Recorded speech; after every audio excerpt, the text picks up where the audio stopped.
So here's a wild thought. What if the very chemical that's supposed to drive your motivation is actually the thing that's destroying it? It's this crazy paradox that's kind of sitting at the center of our modern lives, and it affects everything from our daily habits to our biggest, most ambitious goals. All right, let's dive into this and really unpack the science behind what feels like a motivation crisis. Dr. Anna Lembke, who's a leading expert in addiction, doesn't pull any punches with this quote. And you have to ask yourself, is she wrong? I mean, think about it. Social media, food on demand, endless shows to binge. Every single dopamine hit you could ever want is literally just a tap or a swipe away. This has never happened before in human history, and honestly, our brains are really struggling to keep up. To really get a handle on this problem, we have to get the basics right. Because, there's this huge misconception out there about what dopamine actually is and what it does in your brain. So let's get into the nitty-gritty of how it all works. Okay, let's talk about the modern dopamine trap. We're living in a world that's practically designed to hijack our brain's reward system. First things first, let's break down the chemical at the very heart of it all, dopamine itself. So this is absolutely crucial to understand. Dopamine isn't the liking chemical, it's the wanting chemical. It's that powerful urge that makes you go seek something out. It's all about the anticipation of the reward, not the actual pleasure of getting it. Seriously, that distinction is the key to understanding everything else we're going to talk about. And get this, not all dopamine hits are created equal, not even close. As you can see here, the scale of the difference is just staggering. Grabbing a piece of chocolate, that'll give you about a 55% spike over your baseline. But alcohol, that jumps to 200%. And then you have something like amphetamines, a jaw-dropping 1,000% spike. When you compare these enormous highs to the gentle dopamine release from something like exercise, you can see why our brains get hijacked so easily. So to manage all these insane spikes, your brain has this really cool built-in regulatory system. And honestly, the best way to understand it is with a simple but brilliant metaphor, a seesaw. Your brain is constantly, and I mean constantly, working to maintain a level state. It's a principle called homeostasis. It doesn't want to be tilted too far towards pleasure or too far towards pain for too long. It is always trying to get back to a neutral level baseline. So here's how it plays out. You do something that gives you a massive dopamine hit. You're scrolling social media, maybe you have a few drinks, and bam, the seesaw slams down hard on the pleasure side. But your brain can't let that last. So Dr. Lembke has this great analogy. Your brain sends these imaginary pain gremlins to jump on the other side. They don't just bring you back to level, though. They bring you crashing down into a state of pain, or anxiety, or craving. This is the hangover, the Sunday scaries, that empty feeling you get after a binge. Now, repeating this cycle over and over has some profound and frankly damaging long-term consequences. It doesn't just create temporary lows, it fundamentally rewires your brain.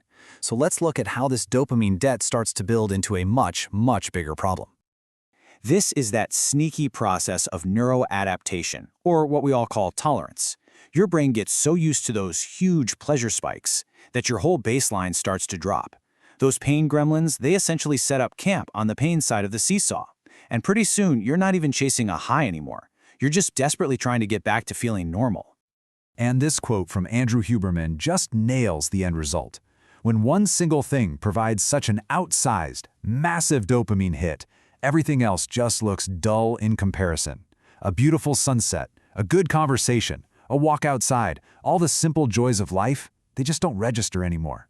Your whole world of pleasure shrinks and shrinks until only that one thing is left. Okay, this right here might be one of the most shocking consequences. When your brain gets hardwired for instant gratification, your ability to think about the long term just completely falls apart. Your entire sense of the future, your temporal horizon, it just collapses inward on itself. Just look at these numbers. They're wild. In a study, researchers asked people how long they thought the future was. The healthy, non-addicted group said, on average, about 4.7 years. The group with an addiction, 9 days. Let that sink in. How can you possibly build a business, get in shape, or grow a relationship if your entire concept of the future is just over a week long? Okay, I know, that was all pretty heavy. But the good news, the really good news, is that your brain is incredibly adaptable. It can be rewired. This is not a permanent state. So how do you do it? How do you actually get your motivation back on track? The first and most crucial step is to simply give your brain a break. A period of total abstinence, and we're talking at least 30 days, allows those pain gremlins to finally hop off the seesaw. It lets your brain's natural baseline restore itself. Now, it will probably feel worse before it feels better, but this reset is absolutely essential. Now, here is a fascinating and completely counterintuitive idea. Instead of always pushing on the pleasure side of the seesaw, what if you intentionally pushed on the pain side? This is a concept called hormesis. By embracing things that are manageable, healthy stressors, you actually trigger your brain to counterbalance with its own much more sustainable form of dopamine. And hey, this isn't just a theory. Look at this number. Research shows that getting into an ice bath can spike your dopamine by 250%. That's more than alcohol or nicotine. And here's the best part. That elevation is sustained for hours afterward, and there's no corresponding crash. You get the high without the debt. It's a total game changer. If you're looking for a more structured approach, there's this really helpful framework. It starts with data, just getting honest about your use. Then objectives, figuring out your why. Next up is problems, actually listing the negative consequences. This is followed by abstinence, that reset period we talked about. Then mindfulness to prepare for the struggle, and finally planning your next steps with healthy, better replacements. Finally, and this is so critical, you don't have to do this alone. In fact, you shouldn't. There's this amazing insight from a follow-up to the famous marshmallow study. Kids who trusted the researchers, who believed their promises, could wait 4 times longer for a reward. What that tells us is that trust and connection literally build willpower. And since our worst habits thrive in isolation and shame, being radically honest with a friend, a therapist, or a support group is an incredibly powerful way to break the cycle. You know, it all comes back to that core lesson, the paradox we started with.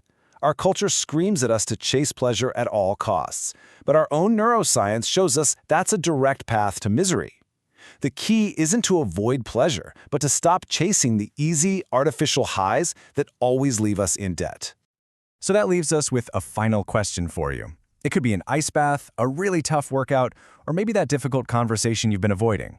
What intentional, healthy pain could you lean into today to start tipping your seesaw back toward a healthy, sustainable, and truly motivated life?